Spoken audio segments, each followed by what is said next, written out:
अच्छा फ़हीम भाई, ये बताएं पूरी ईमानदारी के साथ जी जी कि अगर आज सोशल मीडिया इस तरह एक्टिव ना होता जी जी जी तो भी आप बेकस कैदियों की, बेनवा कैदियों की इसी जोशो खरोश के साथ मदद कर रहे होते। यानी मैं अपना जो जी सवाल जी है उसको ज़रा मैं कवर करके कर रहा हूँ। जी दूसरे जी लफ्ज़ों में मैं ये पूछना चाह रहा हूँ कि क्या जो कुछ आप कर रहे हैं ये आप दिखावे के लिए कर रहे हैं? शौक इंसान को पैदा होता है शाबाश से।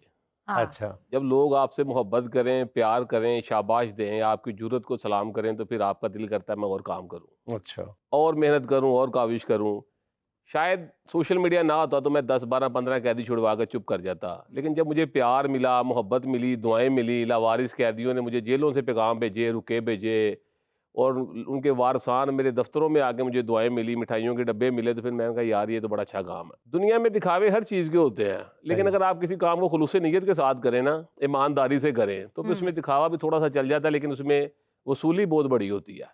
आपकी साफ इसमें गोई को हम खराज तहसीन पेश जी करते हैं।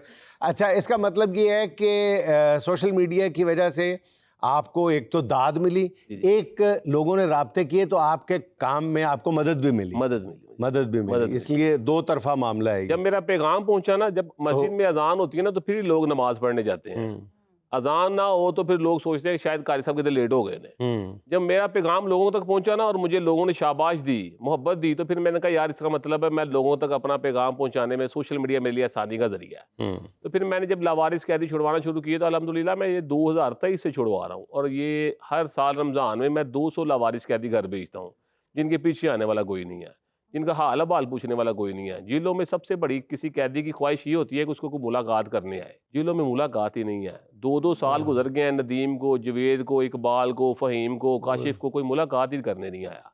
और उन बेचारों की ये ईद होती है जिस दिन उन्हें कोई मुलाकात करने आता है। आप यकीन करें, हमारी ईद है ना, छोटी ईद, बड़ी ईद, बकरा ईद आ गई।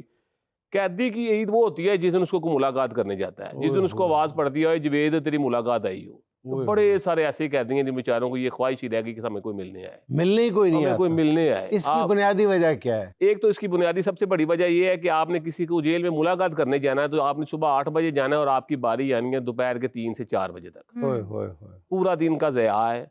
मसरूफियत इतनी है कि लोग बेचारे कमज़ोर हैं, गरीब है। दिहाड़ी तोड़ के जाना। दिहाड़ी तोड़ के जिसने जाना है, उसने एक दफ़ा जाना, उसके बाद उन्हें तौबा कर लेनी है। यकीन करें, आप जेलों में जाकर देख लें, लाहौर की 2 जेलें हैं, कैंप जेल है, कोट लखपत जेल है, यहाँ पर ज़्यादा मुलाकात करने वाली सिर्फ माएँ ही हैं, ओए होए जिनके हाथ में रोटी का डब्बा होता है हाय हाय हाय। और थोड़ा सा सालन होता है, 2 रोटियां होती हैं, और वो बेचारी पसीनों से बुरे हाल होती हैं। 70 साल की माई होती है, 75 साल की माई होती है, 80 साल की माई होती अच्छा है, भाई, ये जेल हुकाम को उन माओं पे भी तरस नहीं आता? उनसे भी पैसे ले कोई लेते तरस हैं, नहीं उनकी आता, रोटी में से भी हिस्सा वसूल कर कोई लेते हैं। तरस नहीं आता भाईजान। आप जेल की रोटी खा लेना, तो उसमें आलू शोरबे में तैर रहे होते हैं, जैसे बड़ी नहर में एक बंदा तैराकू तैर रहा होता है ना, हाय हाय इसी तरह यकीन करें। और ऐसी रोटी होती है कि मैं और आप खा लें तो हम सारी ज़िंदगी तौबा कर लेंगे, यार हाय ऐसा भी दुनिया में रिज़्क पाया जाता है। ओए होए। और जेलों में बेचारे कैदियों को ऐसा रिज़्क दिया जाता है, ऐसी रोटी दी जाती है, सारा ही फंड खा लिया जाता है, इन्हें पूछने वाला ही कोई नहीं है, इनका अच्छा फ़हीम हाल भाई, वाल पूछने ये वाला कोई नहीं। फरमाइएगा कि आपका माशाल्लाह इतना तवील तजर्बा हो चुका है, बेकस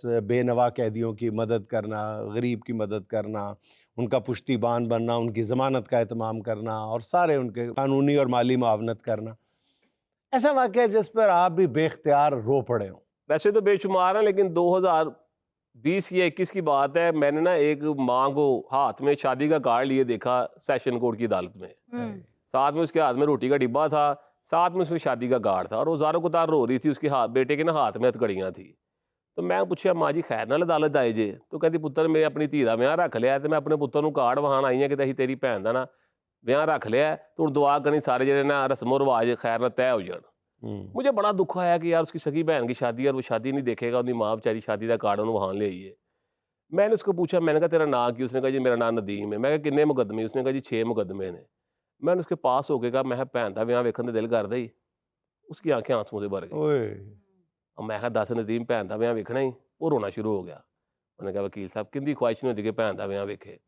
मैंने उसके कान में कहा, मैं कहा जा तू भैन के ब्याह ते शामिल होएगा। अच्छा। मैं ये कह के चला गया। उसने भी बात सुनी अनसुनी कर दी कि वकील साहब आए ने, डायलॉग मार के चले गए होने ने। वो मेरे दिल में बात बैठी हुई थी, मैंने अपने मुंशी को भेजा, मैं कहता रिकॉर्ड लेके आ। वो रिकॉर्ड लेकर आया, 6 मुकदमे थे। वकील खलूसे नहीं से काम करे ना, तो काम महीनों वाला जो है ना दिनों में हो जाता है, और दिनों वाला बिल्कुल। घंटों में हो जाता है। मैंने कहा यार मैं घर जरूर भेजना दी भैन का ब्याह मैं जरूर बहाना। मैंने भाईजान वो काम शाम किया। खैर किस्सा मुख्तसर अच्छा, ये है कि जज को मैंने बताया आपने जरा नरम जज दिली साहब पैदा को करने के मैं लिए? बता देता होता हूँ, जब ऐसे मामला तो हो ना तो फिर मैं बता देता हूँ, रिक्वेस्ट कर लेता हूँ, गुजारिश हाँ, कर लेता हाँ। हूँ। मैंने भाईजान फिर उसको ना किस्सा मुख्तसर के मैंने उसकी बहन की शादी से ना 2-3 दिन पहले उसको घर भेज दिया।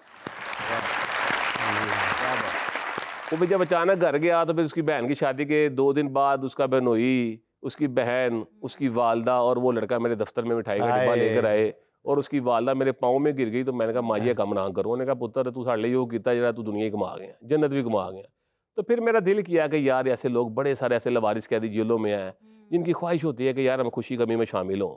फिर मैंने ये काम शुरू कर दिया अल्हम्दुलिल्लाह। फिर अब चला रहा हूँ जितनी मेरी मदद ताकत है। अच्छा भाई ये आपका ख़ास इशू लगता है। मैंने जी आपकी जी जो क्लिप्स देखे हैं, उन ख़वातीन को जो सोशल मीडिया की नज़र हो जाती जी हैं, जी उनकी चकाचौंध में और मुख्तलिफ जो लालच हैं, उनमें बह जाती हैं। जी जी तो आपका बुनियादी इसमें क्या फ़लसफ़ा है कि क्यों ऐसा होता है? क्यों बेरारवी इतनी फैल गई है? बुनियादी ख़वातीन इतनी आसानी के साथ इस रौं का शिकार क्यों हो जाती हैं?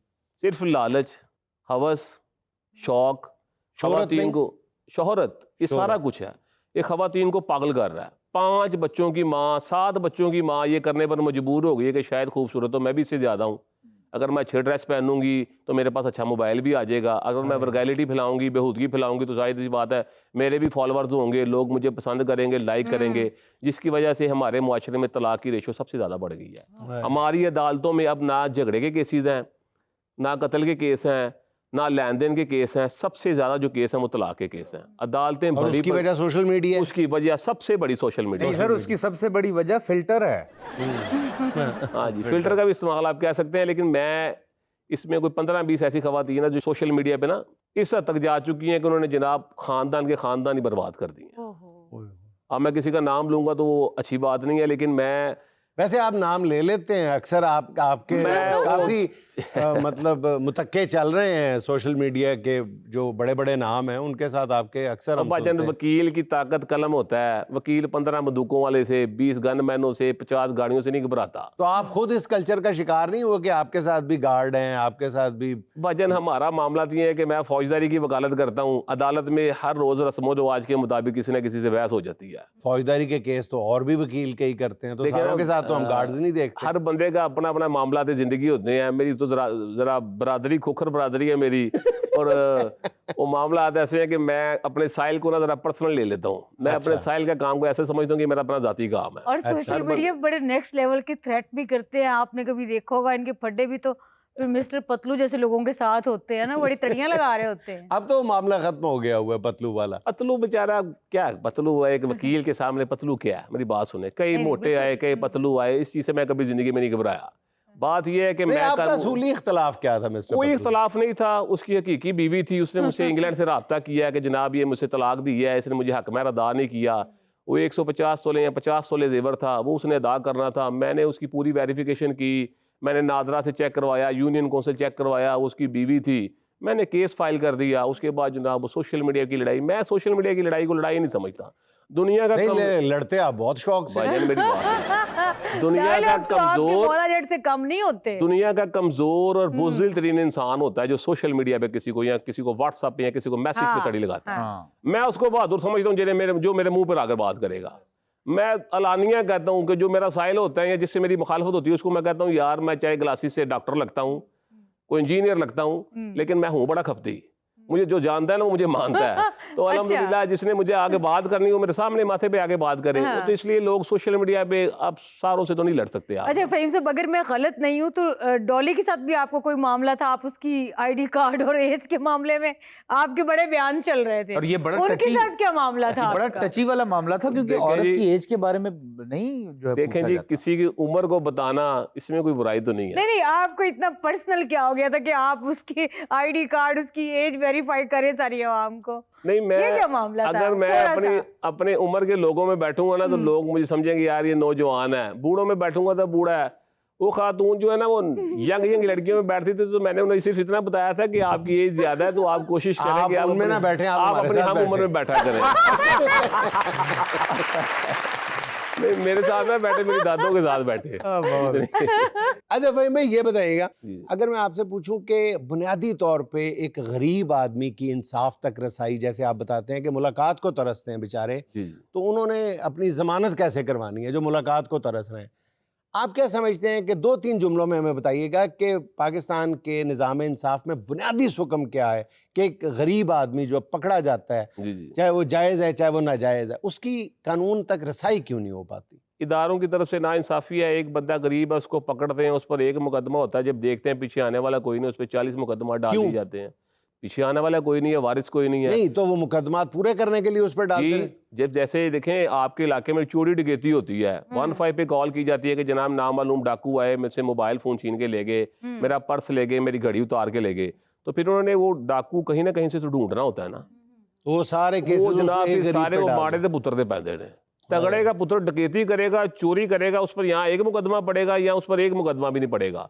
उसके पीछे कोई ना कोई आएगा जो आज का रस्म और रिवाज है उसके मुताबिक जो खर्चा लगाएगा, उसकी जान छूट जाएगी। और जो हाय। गरीब का बच्चा होगा उसको 4-5 दिन हवालात में रख के देखते हैं कि जनाब इसके पीछे आने वाला कोई है। जब देखते हैं कोई नहीं है, कोई आवाज़ देने वाला नहीं है, और उसके बाद देखते हैं जनाब थाने के कितने मुकदमात हैं जो नामालूम है, वो सारे जनाब उस पर डाल दिए जाते हैं और उसके बाद उसको जेल भेज दिया जाता है। अच्छा फहीम भाई, कौन सा ऐसा ज़िंदगी का मोड़ था जब आपने सोचा कि आप वकालत भी करेंगे, प्रोफेशन भी अपनाएंगे, लेकिन इसको इस रास्ते की तरफ लेके जाएंगे कि लोगों की दादरसी की जाए? कोई ऐसा वाकया, कोई ऐसा लम्हा जिसने आपका दिल इस तरफ मोड़ दिया हो? मैंने जब वकालत का आगाज़ किया था ना, तो मेरे वालिद साहब ने मुझे एक बात कही थी कि पुत्र, मेरे वालिद साहब ना गैर तालीम याफ्ता थे लेकिन हुनर पर अक्लमंद बड़े थे।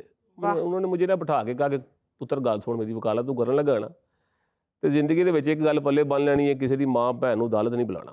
हाय ਜਦੋਂ ਤੂੰ ਆਪਣੀ ਕਿਸੇ ਦੀ ਮਾਂ ਭੈਣ ਨੂੰ ਅਦਾਲਤ ਬੁਲਾਇਆ ਨਾ, ਤਾਂ ਇਹ ਸਮਝ ਕੇ ਬੁਲਾਣਾ कि तेरी माँ बहन भी अदालत आ गई। ओए और आप यकीन करें कि मेरी वकालत की ज़िंदगी में शायद 1 या 2% ऐसा होता है कि मैं किसी खातून को अदालत में बुलाऊं। मेरी कोशिश ये होती है ये बेचारी घर पे ही रहे, क्योंकि अदालतों के चक्कर बड़े औखे हैं। ये जो मेरे वालिद साहब का ये मुझे पैगाम था कि पुत्र किसी की माँ भैन धी नूं अदालत नहीं बुलाना, इस बात ने मेरे दिमाग में बिठा दिया कि यार ये जो काम है ना ये अच्छा है, अगर हम इसको अच्छा समझ के करेंगे तो। अल्हम्दुलिल्लाह मेरा कोई भी साइल है खातून है ना, तो आपके प्रोग्राम में वो देख लेंगे कि मैं खातून को अदालत में बड़ा कम बुलाता हूँ, शायद एक दफ़ा। Beautiful just.